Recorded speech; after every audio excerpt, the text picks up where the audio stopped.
Today we are looking at November 2015. This is 𝗖𝗙𝗙𝗍, Advanced Auditing and Assurance. And I would want us to look at November 2015, question number 5. Today in the morning, we want to look at what we call forensic investigations, forensic investigators, forensic investigations. So I'm reading the question. I would want us to read this question together.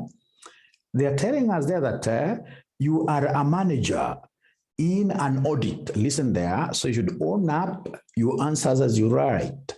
So I would do this and this if there are procedures. So you are the audit manager in an audit firm and doubles up as the head of the forensic investigations department. Your audit firm has recently been appointed for the auditors of 𝗖𝗙𝗙𝗘 Manufacturers Limited for the year ending 31st December 2015.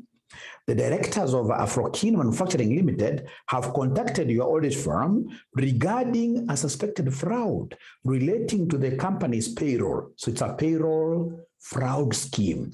It's a payroll fraud scheme. You have been assigned to undertake a forensic investigations and have held the preliminary discussions with the finance director of the company. The finance director suspects that the accountant who had been absent from work after the finance director queried the increasing cost of overtime and the casual workers' payments could be involved in some fraudulent activities. So they want us to do 3 things there, to describe 3 objectives of our forensic investigations. Describe 3 objectives of a forensic investigation. Number 2, to explain the procedure you would follow to gather evidence on the suspected payroll fraud. Number 3, assess how the code of ethics for professional accountants should be used in the process of the forensic investigation service to 𝗖𝗙𝗙𝗙𝗘 Manufacturers Limited. Manufacturers Limited. So really, this is a question that I should be able to get 100%. 100%, all the marks there should be home. Should be home and be home for that matter very easily. So then I have some document that I would want to share with you first of all here, and then we get to discuss. Of course, we are 100% 𝗖𝗙𝗙𝗘𝒃A CS CFFE College, 100% virtual. We don't have a physical presence. So here we are. What are forensic investigations? We are being told that a forensic investigation is a process whereby a forensic accountant carries out procedures to gather evidence which could ultimately be used in legal proceedings or to settle some disputes. So when you talk of forensic investigations, ladies and gentlemen, I would want you to underscore the word forensic. Forensic means what here? To be used in a court of law. For purposes of what here, of course, determination of disputes. So at the end of the day, if you're doing a forensic investigation, your final output, you as the forensic investigator will find itself in some court of law. You'll be there as a witness. In this case, you're providing this paper, right? Another paper, right? Trying in this case here to pin down some fraudsters. So you talk of forensic investigations. This is just like this normal audit. However, here there is a fraud that is being involved that you are trying to uncover as a forensic investigator. As a forensic investigator. Forensic means what here? Courts. Now, so I'm repeating again because this is quite a very, in this case here, common area in your exams. A forensic investigation is that process whereby a forensic accountant carries out procedures to gather what here? Evidence. Remember, ladies and gentlemen, if you want to pin down these fraudsters in a court of law, you must have what we call sufficient, appropriate evidence. So the evidence you gather must be of high quality, which could ultimately be used in legal proceedings or to settle some disputes, e.g. fraud or money laundering cases. So this is very common. What are the major objectives of a forensic investigation? The objectives. So the first objective there is to decide if a fraud actually took place. If a fraud actually took place. You know, at times, ladies and gentlemen, the owners of the business, the directors in this case here may suspect some fraud scheme, right? So they look at this person, they think that this person for sure has been stealing. You see, there is a possibility that this person has not been stealing. In office, we've got what we call office politics. We get always people trying to badmouth others in these various organizations. So if there is these allegations, it will be very important for you to get a forensic, for example, investigator, depending, of course, on the magnitude of the fraud that you're suspecting, right? So give a forensic investigator this job. So his first objective will be to determine whether indeed there is a fraud or there isn't one. So it's a first objective, to determine whether fraud actually occurred, because in some cases, it's not a fraud. Number two, discover then who engaged in this fraud. Discover the perpetrators of the fraud, and ultimately to assist in their prosecution in a court of law, right? Number three, to quantify the financial loss. If you are a forensic investigator, at the end of the day, you just don't tell us that there was fraud, that Mr. So-and-so was involved, that in this case, at the end of the day, you have to tell us, fine, this payroll scheme has been happening. This payroll fraud scheme has been happening, and up to date, we suspect that you've lost over 30 million Kenya shillings. So you must be able to quantify the financial loss. And then lastly, then, you have to produce evidence. So the other objective is to produce evidence which is sufficient and relevant enough to be used to assist in legal what here? In legal proceedings. So ladies and gentlemen, amongst these objectives that I've given you there, which objectives of forensic investigation will you never forget? Please try typing there. Which objectives of forensic investigations will you never forget? So as I wait for you to type there, remember fraud has become very big it's actually globally, right? Globally. You'll hear of very many fraud cases, and that is why forensic investigations, forensic auditing, ladies and gentlemen, is now becoming what here? Is now becoming a major thing.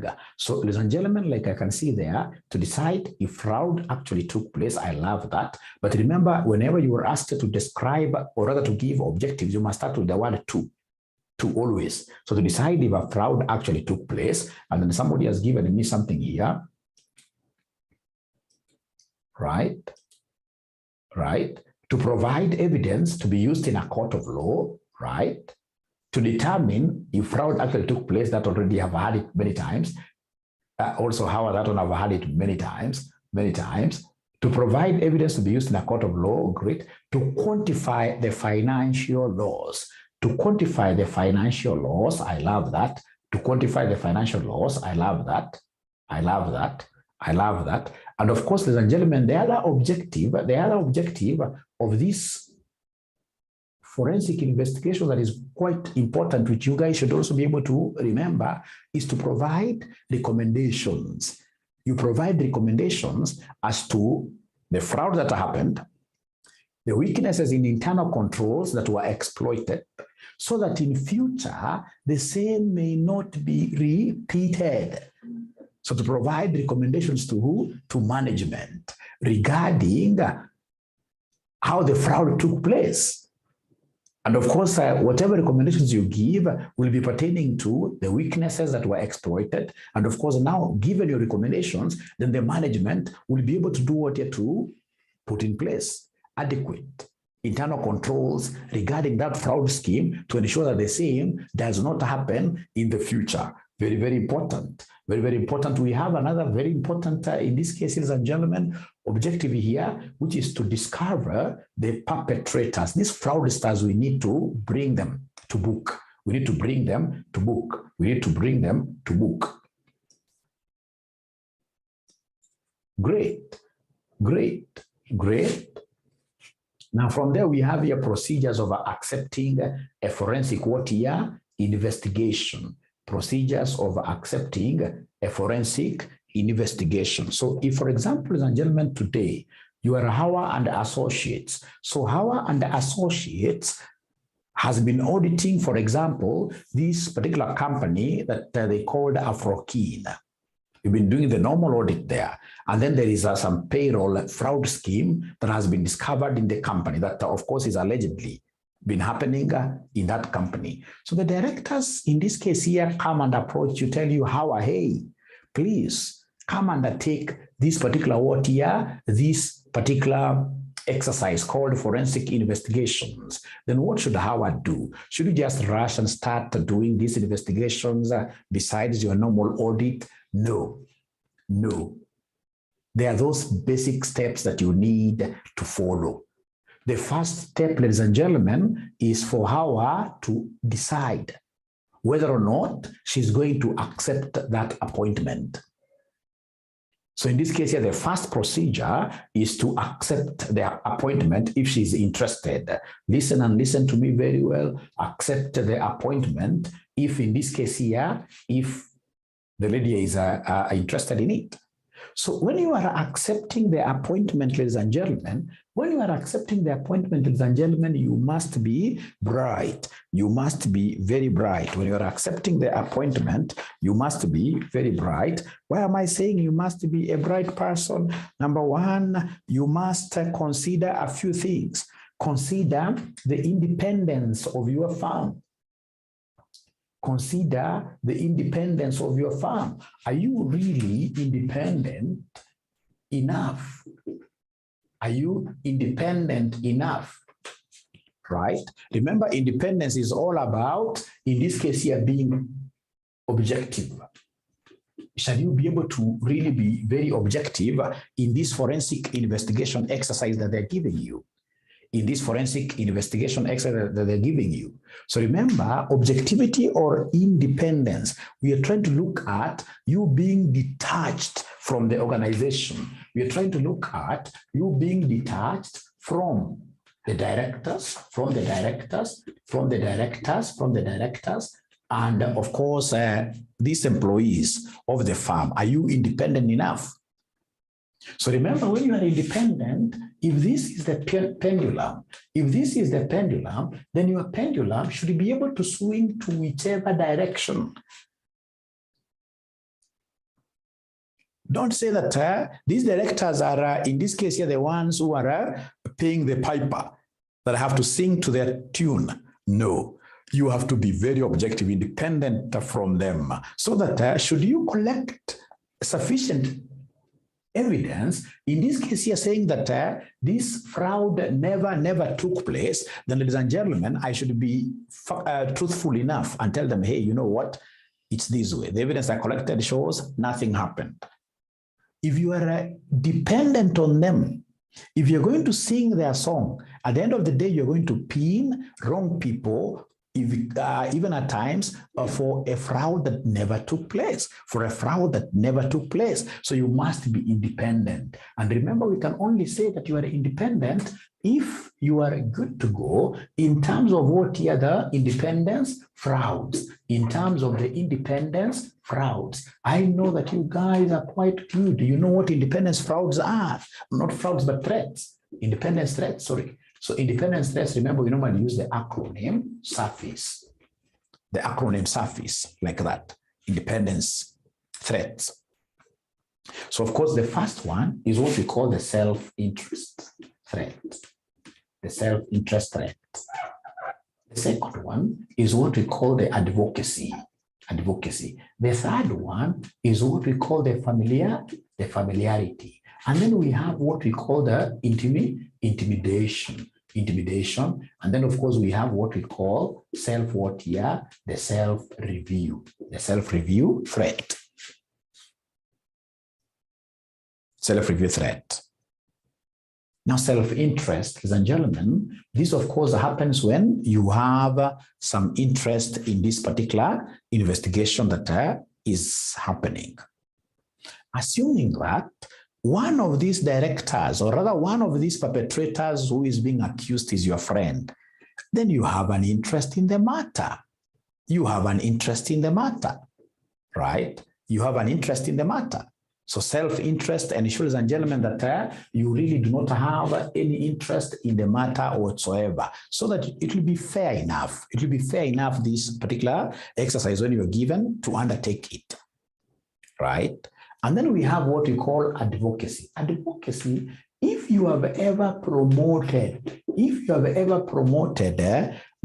or championed the interest of your client, maybe outside there, right? Or even within this organization. So perhaps one day you are here saying that this finance director is a very nice guy, he's doing a very good job. So if you have ever promoted some position regarding a particular person, regarding a particular situation, ladies and gentlemen, and then now later on you're being called to come and do an investigation, there is no way you'll be independent. Already in this case, you took sides. People already know that you are here. You are here. So there is no way later on when you discover you are, or when you try to gather sufficient audit evidence, and you realize that this person stole, if you come to us and tell us etc., or rather if you tell us that this man is good, we'll say, after all, this person, in this case here, they started working together long time. After all, this person has been saying very positive things about this perpetrator. So advocacy is all about you having, ladies and gentlemen, defended some position. For example, you went and said outside there, even on the media, that this company is so good, etc. So automatically you'll be considered to be the company's what here advocate. Now listen to me very well. The next one is the familiarity, where, for example, because of, ladies and gentlemen, because of the auditing, normal auditing that Hawa here has been doing in this particular institution for so long, should you, in this case here, undertake another job? Should you undertake another job? You know, forensic investigation is a different engagement. You may realize that now you start interacting with this director so often. And through these interactions, of course, your familiarity is going to be impaired. You'll be so familiar with these people. When you become so familiar with these people, I mean, it is your independence that will be impaired. Because now once you have become so familiar with them, so you become like family. And once you become like family, then you will not be independent. You would want to defend the position of these directors, for instance, so that at the end of the day, you end up crucifying people who are not supposed to be crucified, people who are as white as what here as cotton wool. Right? So we have the concept of family. Familiarity is that aspect of being, or rather staying together for a long time, or doing so many things with these people until you get to talk so much. Remember, ladies and gentlemen, an auditor or an investigator should be able to exercise what we call professional what here, skepticism, where you doubt everybody. That is what helps. And once we become so familiar with each other, chances are I will not be that objective. I will not be independent. Now, from there, ladies and gentlemen, we have the concept of what here, intimidation. Intimidation is where we have now what we call, where we shall be under undue what here, under undue pressure to produce some particular type of outcome. Right? Remember, like the other day, we had this music copyright. Music copyright was being audited by who? By Ronalds and Associates. It's a practical case. You can even Google it up. So there was a lot of pressure for the auditor to give a particular type of what an outcome. The directors wanted this auditor to go and say, hey, there wasn't any fraud, right? Remember, these were their normal auditors. Their normal auditors who had been given what here, an extension, would have been given an extra work of doing forensic investigation, right? So should you feel really that the pressure you are getting is too much to lean on some particular outcome, you need to know that that one will compromise your independence. Your independence will be what here will be impaired. You would rather not accept that particular appointment. Or if you are already in it, consider doing what here is resigning. Consider resigning. So then we have self-review. Self-review, ladies and gentlemen, normally how does it happen? This self-review, when, for example, you are doing the normal audit, you are, of course, in this case, you're producing what we call working papers. Working papers.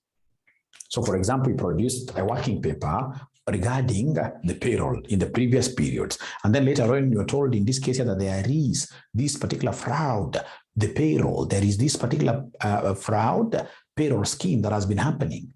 So you may be forced, ladies and gentlemen, here to retrieve some of your working papers that you had produced earlier on. And then here you are trying to relook at them. So even if there are errors that you got into yourself, now that you are reviewing your own work, ladies and gentlemen, there is no way you shall be able to disclose, because who would want to make a fool of themselves outside there? Nobody. And even chances are you may not even be able to look at them critically, because you are looking at your own work. Right? You may not be that skeptical as you're required here by this great profession here to be, because you're looking at your own job, right? So there is that threat of what your self-review. So you're saying, ladies and gentlemen, that the first thing that you're supposed to do before you accept your appointment, you must ensure that you are going to be objective. Remember, this is a very serious assignment. Don't go for it purely because of what here, the money aspect. No. Go to this knowing that they are very serious what here, like now this intimidation threat. Remember, now you're going to engage in an exercise where fraud is involved. There are fraudsters. You know, fraudsters, like for example, in our Kenya government, if you're given a job to go and try to investigate, like now what is happening in KTDA, there is forensic investigation happening at KTDA. I'm so sure the auditors there, I mean, it's quite crazy. Intimidation must be crazy there.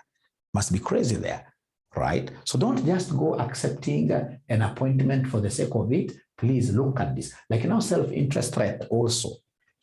You have been given some extra work. It means what here? Extra money.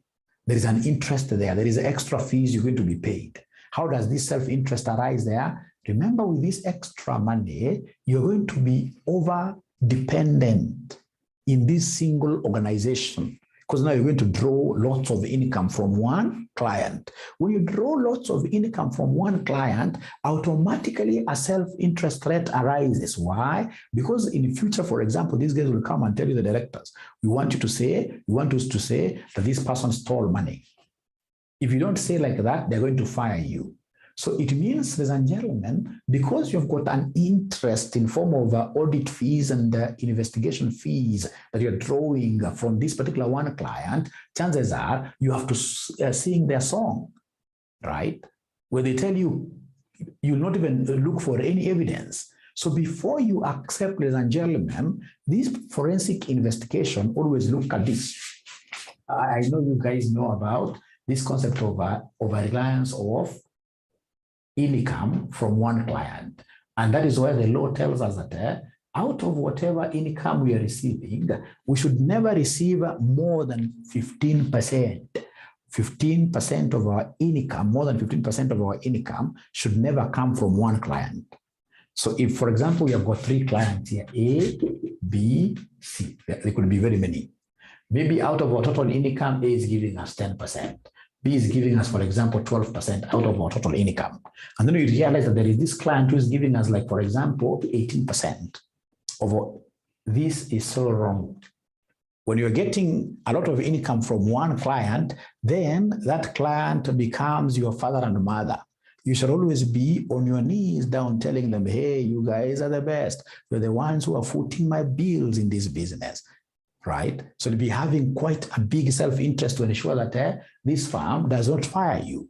And of course, should you go ahead to give us a bad opinion regarding them, then they shall fire you. So self-interest, whenever you're accepting, in this case here, more work, self-interest comes. That is the first factor that you need to consider before you accept the appointment. Of course, there are also other factors. Factors like which ones here? Like, for example, do you have the required competence? Amongst your team members, do you have people who are knowledgeable about forensic investigations? Remember here, forensic investigations is like you need some people who are as good as lawyers, because you have to prepare affidavits, or you shall be doing this interviewing the fraudsters, for example, and other employees. You would want them to swear. So do you have that competence in the organization? Do you have that experience? And then, of course, among the factors that you need to consider, ladies and gentlemen, are the commercial water factors.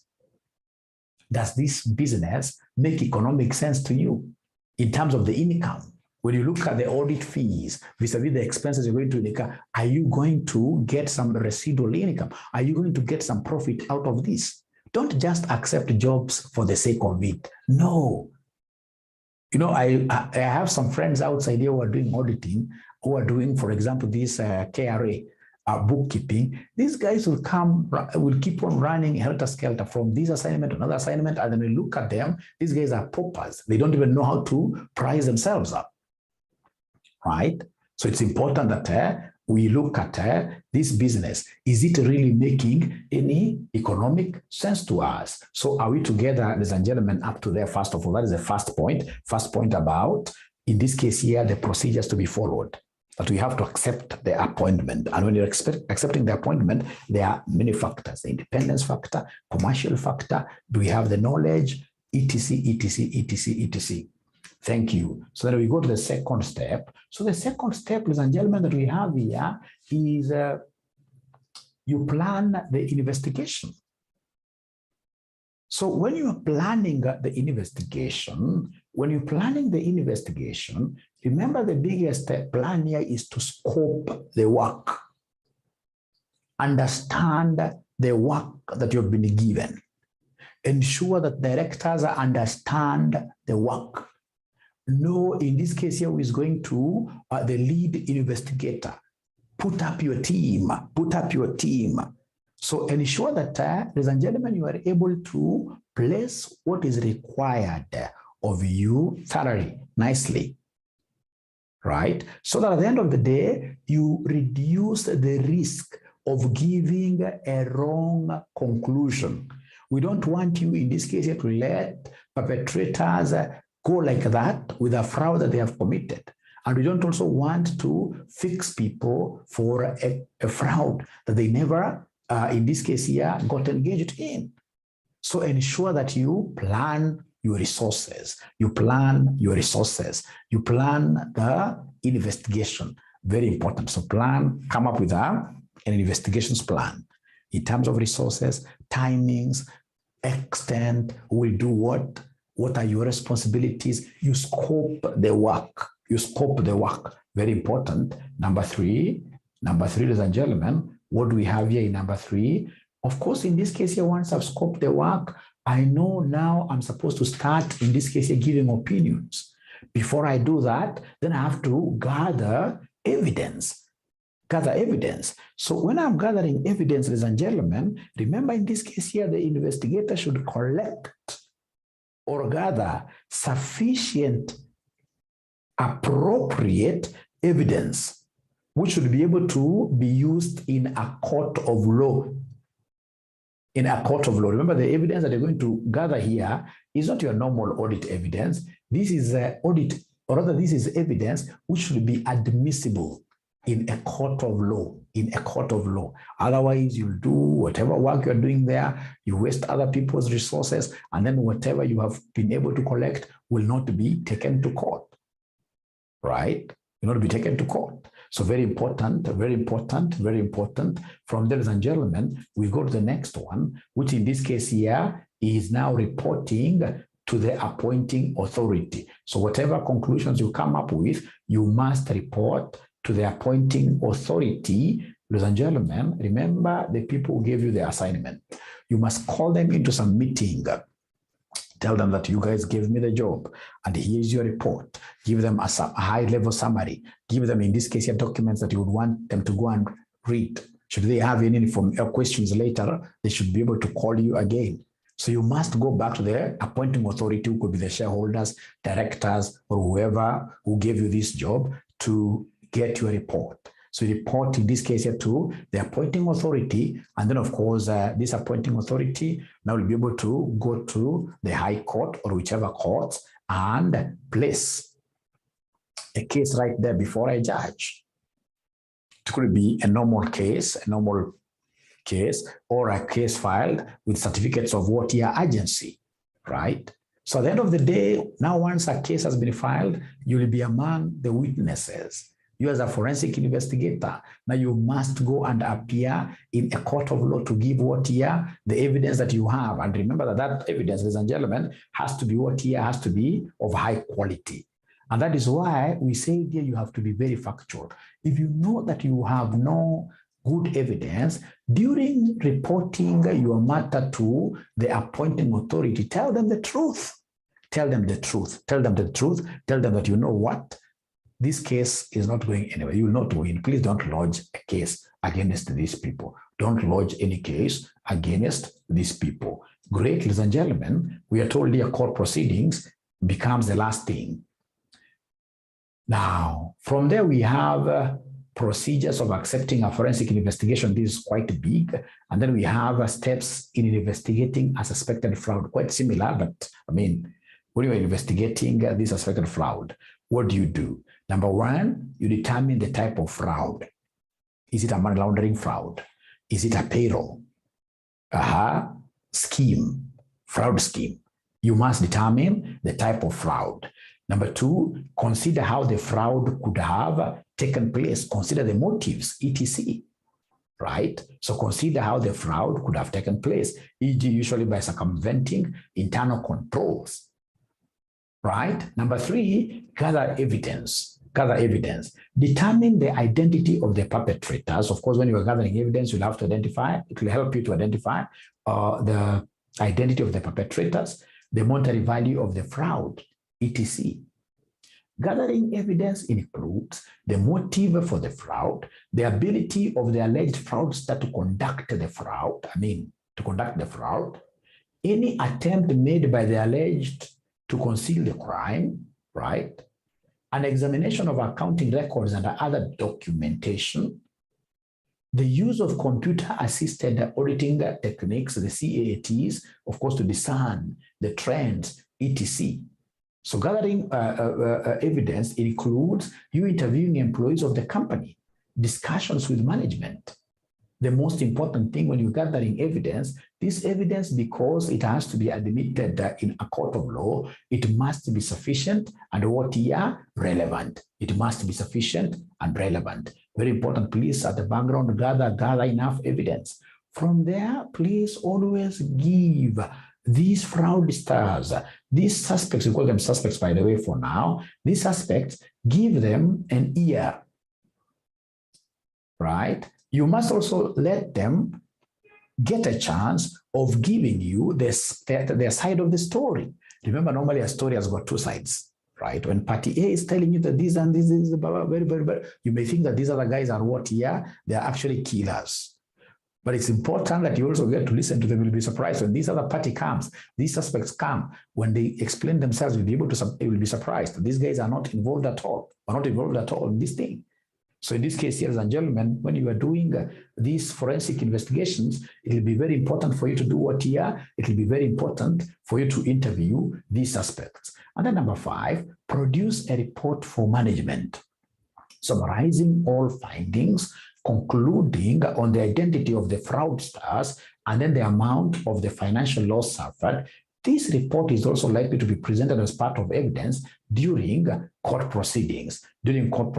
It doesn't stop there. It will be very important for you to advise the management. It will be very important for you to advise the management such that in future, ladies and gentlemen, we will be able to have all the loopholes that were exploited sealed. Remember, it's all about strengthening what here? Internal control systems. It's about strengthening internal control systems. Now, ladies and gentlemen, I would want us now to go back to this question of November 2015.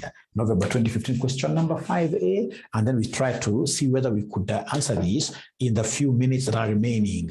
And I hope you've not been taking notes, because I'll be able to share these notes with you. Great. So in this case, we have here November 2015. November 2015. Question number 5 was quite an interesting question. Question number 5, I'll only read the requirement side. I'll only read the requirement side. So part A, they wanted us to describe 3 objectives of a forensic investigation. Number 2, explain the procedure you'd follow to gather evidence on the suspected payroll fraud. On the suspected payroll fraud. And then we have here, assess how the code of ethics for professional accountants should be used in the provision of the forensic investigation services to 𝗖𝗙𝗙𝗘 Manufacturers Limited. So now we are the ones answering this. We start with the first one. Describe 3 objectives of a forensic investigation. Now, I should really be very quiet on this. I should really be very quiet on this. 3 objectives of a forensic investigation. Forensic investigation. 3 objectives. We've done that before, but please don't get tired. No, no, no. And please don't look at your answers. Just try to type there very fast. To decide if a fraud actually took place. I love that. 2. Always ensure that you start with the word 2. To quantify the financial loss. To quantify the financial loss.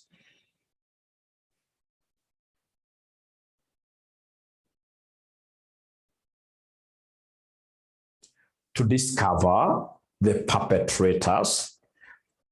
To discover the perpetrators. To discover the perpetrators. To produce evidence which will be used in a court of law. But now remember, the key word there is describe.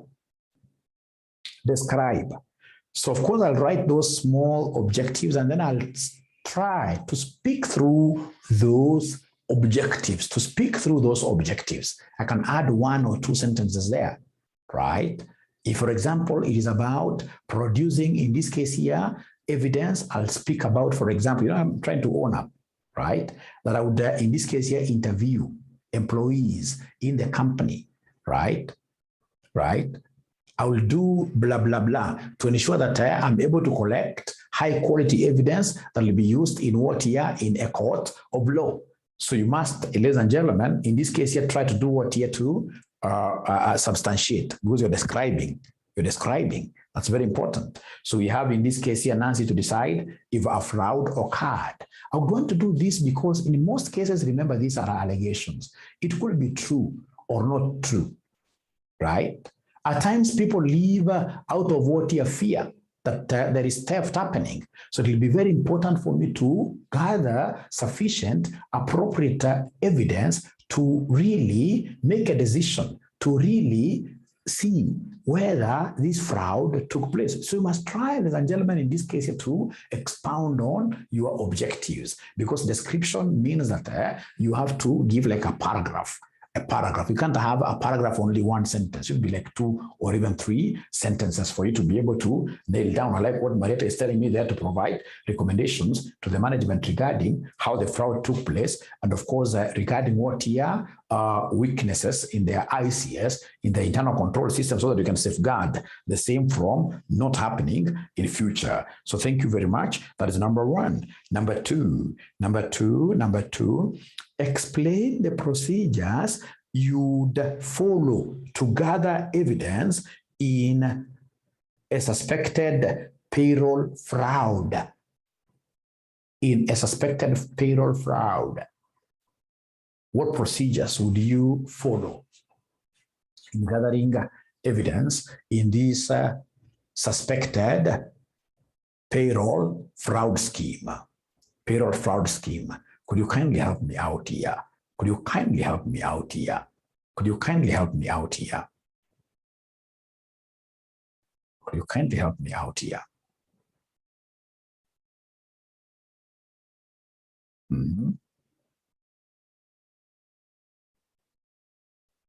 So how are we supposed to talk of the steps of forensic investigation?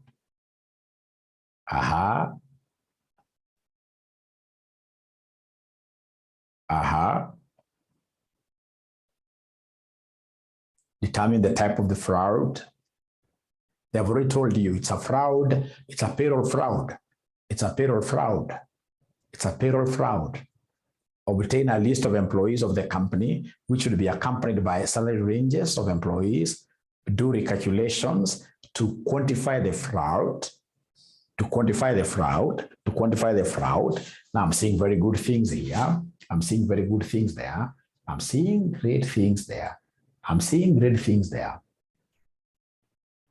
I'm seeing great things there.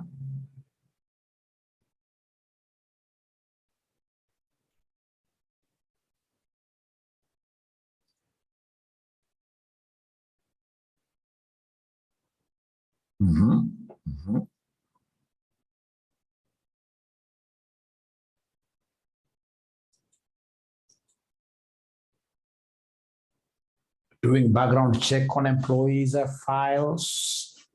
Remember, these guys, ladies and gentlemen, they are quite specific. But they would want you to talk about, in this case here, what here the evidence, right? The steps, the procedures on gathering this particular this particular evidence on the payroll fraud.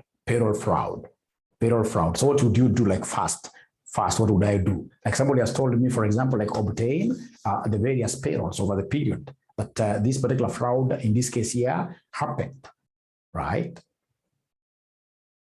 Very important.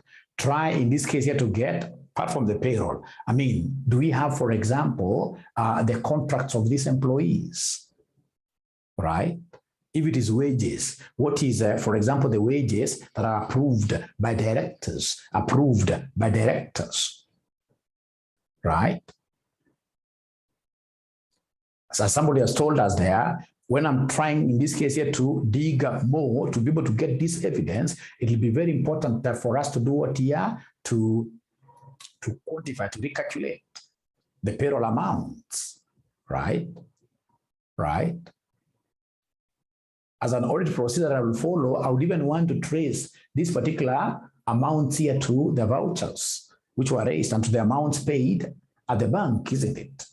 At the bank. So if I'm the one doing this, ladies and gentlemen, it doesn't really hurt anything by writing so much. I can even try to write how I was writing here, like the basic steps of what here are forensic investigations. And then I'll come and narrow down on the basic steps that I need to follow when now conducting a payroll fraud. When conducting a payroll fraud, right? Review the payroll, bank reconciliations, bank statements, etc. Do a physical check of employees against the amounts paid. At times, ladies and gentlemen, if it is wages and whatever, and you have those employees still on site, you can even decide in this case here to do head counts, right? etc. So in the interest of time, ladies and gentlemen, in the interest of time, I can see what Catherine is saying there. It all goes to the same thing. It all goes to the same thing. Even the overtime normally passes through the payroll. There'll be banks involved, etc. So they want us to assess how the code of ethics for professional accountants should be used in the provision of the forensic investigation service to African manufacturers. So they want us to look at the code of ethics. Code of ethics, we have got 5 principles there. Code of ethics, we've got 5 principles. Code of ethics, we've got 5 principles. Number 1 is independence. Number 2, we have integrity. Number 3, we have confidentiality. Number 4, we have professional behavior. Number 5, we have what we call professional competence. And due care. So professional competence and due care. So in terms of this, ladies and gentlemen, forensic investigations, it will be very important, for example, professionally, for this particular auditor to ensure that he or she is competent. Does she have the competence that is much needed to undertake this exercise? If she has that competence, then automatically we'll be able to say that he or she will take care. He or she will do the right thing. So that in this case here, this particular client of his or hers will not be able to even suffer more losses. Very important. Very important. Ladies and gentlemen, remember, under professional behavior, this forensic investigator, right, which in this case here is a profession well within 𝗖𝗙𝒙𝒃. How you behave in whatever that you do should be able to give credibility, more credibility to, should be able to give more credibility to 𝗖𝗙𝒃, should be able to give more credibility to 𝗖𝗙𝒃. So in short, don't get here and go to bed with these fraudsters, because if you go to bed with these fraudsters, at the end of the day, you are also a thief. That is misbehavior. At the end of the day, you'll find your name in the media. And once it goes there, then people will start saying, hey, that's how accountants behave. 𝗖𝗙𝒃 members are not so nice. So you are denting the image of accountants in the industry like that. Confidentiality, ladies and gentlemen, of course, will be coming across quite secretive information. When you're doing this particular exercise, will be coming across secretive information. So you don't disclose that information to third parties without express authority of the appointing officers. Even in court, you can only go there as a witness when you're called upon the company that gave you the job. Right? You just don't start talking like anybody outside there.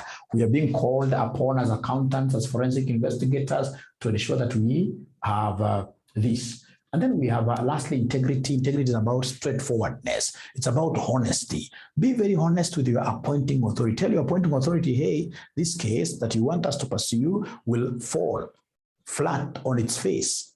I mean, we don't have enough evidence. So be very honest. Very, very important, ladies and gentlemen. From there, we have the concept of what here independence. Of course, this one, you can only nail this down very well when you talk about what here, the independence threats, using the concept of what here, Mr. Who, Mr. Msafi, Mr. Surface. And I've already been able to explain to you what surface means. So what surface means, ladies and gentlemen, remember, here we have the self-interest, advocacy, familiarity, we have intimidation, we have self-what here, self-review. Once you mention that, and remember you are describing this in paragraph format, then you will be able to get all the marks. Remember, students failed in this particular paper simply because they don't know how to structure their answers. They don't know how to structure their answers. So, ladies and gentlemen, we have come to the end of this. Very important, ladies and gentlemen. Nowadays, please, you don't need to go to anybody's physical class. Avoid physical classes as plague. They're expensive and, of course, ineffective at the end of the day. Just trust the online sources. Online, remember, ladies and gentlemen, way of teaching. Like, this video, you can post it, take notes you'd want to take, etc., etc. Things become what here, simple in the online platform. So remember, this is RCM Online College. We do not have any physical presence, but we are the biggest. We are the biggest online training institution that supports thousands and thousands of students across East Africa. So please, this is my YouTube channel. Ensure that you like it. Ensure that you like my posts, comment on my posts, ask questions there, right? And most importantly, subscribe. So thank you. I look forward to teaching you again in the near future.